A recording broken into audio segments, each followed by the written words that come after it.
Hey y'all, welcome back to the ranch. I'm Jared Paul, and today we're going to check out my blueberry bonsai, which has been a very slow grower, but last year it picked up some steam, and this year it looks like it is continuing that trend, so it's really exciting.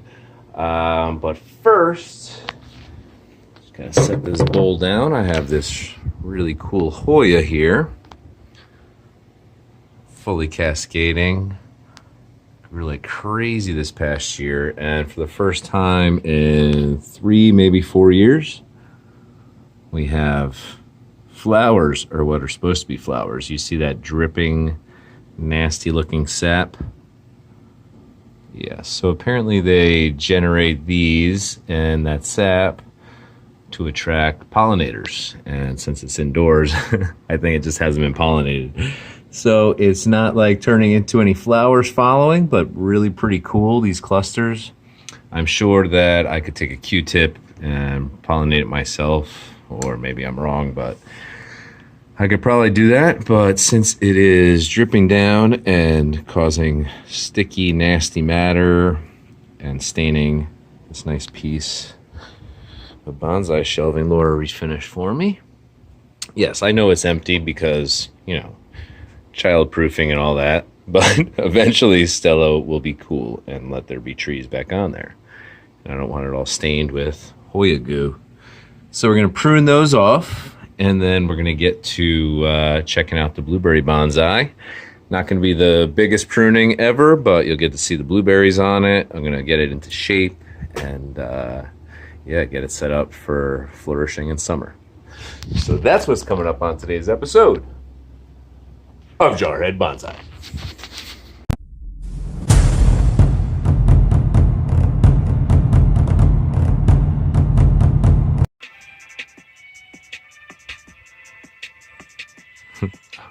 All right, so Stella and Laura just got home. New tripod.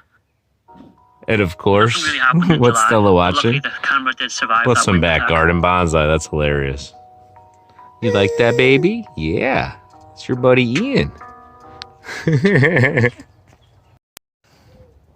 All right, so if there is bad lighting here today, what can I tell you? We're having a little bit of an Irish weather day. So this is a blueberry Vaccinium corybosum, or in quotes, Blu-ray. So the actual blueberry bushes I have, we have glaze and then perpetuum. So, or perpetua, yeah. So this is a different type, and I should have already brought you in here. Where the hell is it? Oh, there they are. All right. So we have some blueberries. Finally, 3 of them. Go figure. If you know me at all, 33 is my lucky number, and anything in 3s I love. So that's hilarious. I have this entire tree and only 3 berries. But the cool thing is, this was a single trunk a couple years ago, and this is getting nice and aged and flaky. It's looking great. Very vertical. It was too narrow for what I wanted. So 2 years ago, this came out of the trunk, this shoot, and it was very, very muscular. And it's since caught up in thickness, and you could tell it's starting to get some color and character to the actual trunk itself. So I feel like that really brought this, because I wanted it to be a taller bonsai, so maybe 2.5 feet, 2 feet, 2.5 feet. So just the single trunk, it just didn't work, especially at the age it was at. So now we have a nice thicker trunk, and these 2 are evening up and even dividing at the same spot. So that worked out well, getting a nice little canopy. Just trimming off a dead branch there. But if you look here, coming out of the base, there are 2 shoots that are way stronger than any of the growth that's up here in the older regions. And last year I had 1 of these, and it grew out 3 times the length and height of this tree, and I only since pruned that in early spring, maybe late winter. So now this year I have 2 of them, And last year's did some great work on growing out the trunk and making it thicker. And I got a lot of texture down here. So now this year, 2 of them is even better. So even though it doesn't go with, like, if this was in your garden or, at your property as a part of like a tour, or I don't know, just like in a, I don't know, a functioning garden. In South Carolina, those are very popular. They would have, walking gardens. So you'd go walk after dinner. And so if you had this in there, then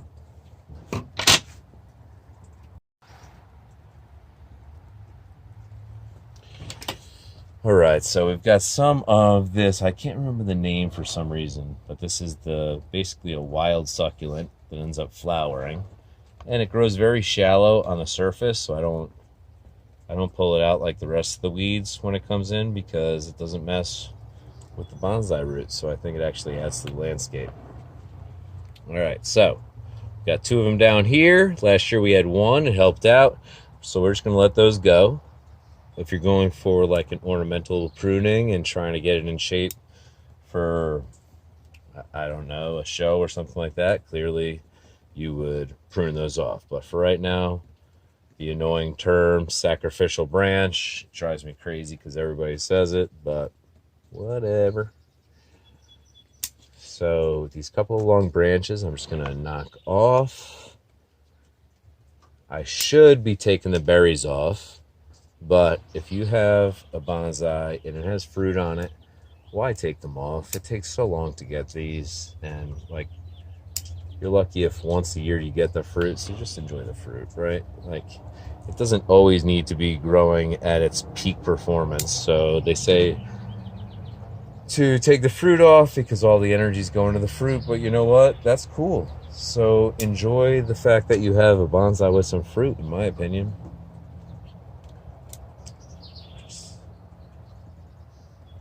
Pretty cool is I'm taking off this long ass spider crawling up my leg. I'm glad I didn't kill it, but it was like it was crawling up. I forget what I was talking about. Clearly not that important. So I'm just nipping tips now, just kind of. I'm so proud of this thing. It was such a skinny little piece of nothing, and now it has fruit. It's got a couple of little guys down here that'll grow the base. We've got another branch, and this, you could tell, it looks like a little leopard right now. So that soon will be browned off like that, and I love a nice thick into a split trunk. Then this divides, and this is dividing. So everything's kind of complementing each other. So right here, we've got this really dominant branch coming in on the one above it. So let me trim that back. And this divides, so I'm going to let it divide, and I'm just going to nip both branches back. And I don't wire, but I may, into this empty space here, wire this branch in the future. And just have it kind of creep out a little bit so we get a little bit of a swoop. I think that would be pretty. So, yeah. So I went out to check out the garbages this morning, see if the garbage man had come, and there were diapers splayed across the road. So Bear obviously got in there and was very disappointed because we have very little waste due to the chickens and my mutts. So anyways, bears have been a serious issue this year.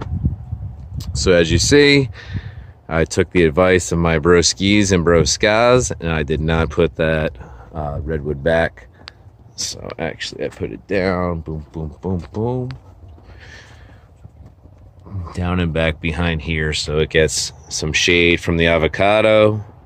And then it's got here and here, so it's within the L, so it's backed out of the wind and not the majority of the sun. Hopefully it will recover. If you didn't catch that video, it wasn't anything fun. It was just that tree decided to launch itself off of the balcony and break a pot down there, and I repotted it. So if you have that problem, maybe it could help you. Probably not. I really rushed it, and it was on Father's Day, so I might have already been overserved, but that's the fun of this. If you're doing bonsai and you're stressed out, then you're not doing enough bonsai. So I'm Jared Paul, from My Family to Yours. Cheers.